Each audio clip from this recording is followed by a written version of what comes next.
भारतीय बाजारों में आज पावर सेक्टर की कंपनियों में एक शानदार तेजी देखी गई है। आज पावर सेक्टर की कंपनियां ऑन एन एवरेज 3% से ऊपर ग्रो की हैं, जिसमें Adani power, Tata power, CG power, Adani green, multiple कंपनियां जो कि पावर सेक्टर में डील करती हैं, उनमें एक शानदार तेजी देखी है।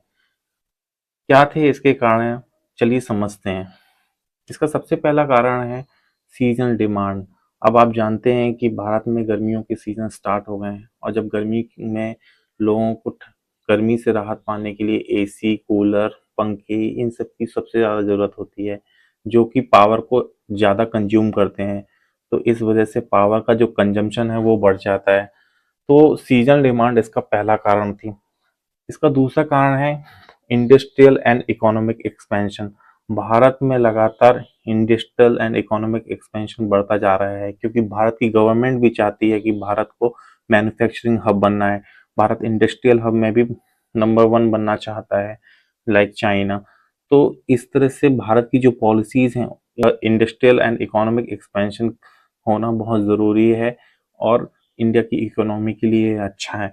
तो इस वजह से थर्मल एंड रिन्यूएबल सेक्टर्स की जो कंपनियां हैं वो पावर सेक्टर में काफ़ी ज़्यादा हेल्पफुल होने वाली हैं। इस वजह से भी पावर सेक्टर की कंपनियों में एक शानदार तेजी देखी गई। इसका तीसरा कारण है जियोपॉलिटिकल फैक्टर। एलपीजी की सप्लाई में डिसरप्शन हो गया है मिडिल ईस्ट में वॉर होने की वजह से, और इस वजह से भारत की गवर्नमेंट भारत के लोगों को पुश कर रही है, इनकरेज कर रही है कि भारत के लोग एलपीजी के अल्टरनेटिव की ओर देखें, कुकिंग पर्पसेस के लिए और मल्टीपल डिफरेंट पर्पसेस के लिए जहां पर एलपीजी का यूज होता था। अब एलपीजी का अल्टरनेटिव क्या है? एक तो ये है ट्रेडिशनल फ्यूल मैकेनिज्म, जो लकड़ी जला के यूज करते थे, और आज अभी है पावर। इलेक्ट्रॉनिक अप्लायंस के थ्रू भी लोग खाना बनाते हैं, जैसे electric conduction and microwave, such equipment के थ्रू भी खाना बनाया जाता है, कुकिंग की जाती है। तो इसका चौथा कारण है strong investment and policy support by India. अब भारत में आप जानते हैं कि 100% इलेक्ट्रिफिकेशन करना है। भारत में अभी पूरी तरह से इलेक्ट्रिफिकेशन हो नहीं पाया है। रूरल रूरल इलेक्ट्रिफिकेशन जितना ज़्यादा होता जाएगा, वहाँ पर भी पावर की डिमांड जो है लगातार बढ़ती चली जाएगी। और इसका पांचवा कारण है इंफ्रास्ट्रक्चर ग्रोथ। अब भारत में हर समय कहीं ना कहीं नए डैम बन रहे हैं, नए पुल बन रहे हैं, नए मेट्रो बन रही हैं, कहीं रेलवे प्रोजेक्ट्स लॉन्च हो रहे हैं।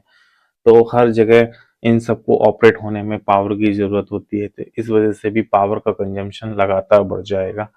तो ये थे कुछ 5 कारण, जिसमें सबसे इम्पोर्टेंट है भारत में गर्मियों का सीज़न आने वाला है। दूसरा है Bharat industrial and economic expansion करने जा रहा है। तीसरा है जियोपॉलिटिकल फैक्टर।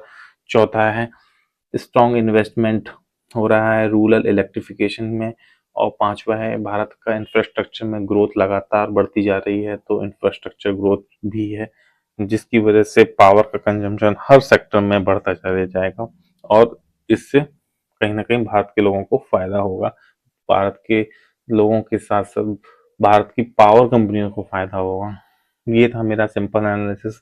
आप बताइए आपको ये कैसा लगा, और आप मेरे चैनल को लाइक एंड सब्सक्राइब कर सकते हैं अगर आपको ये चैनल अच्छा लगता है।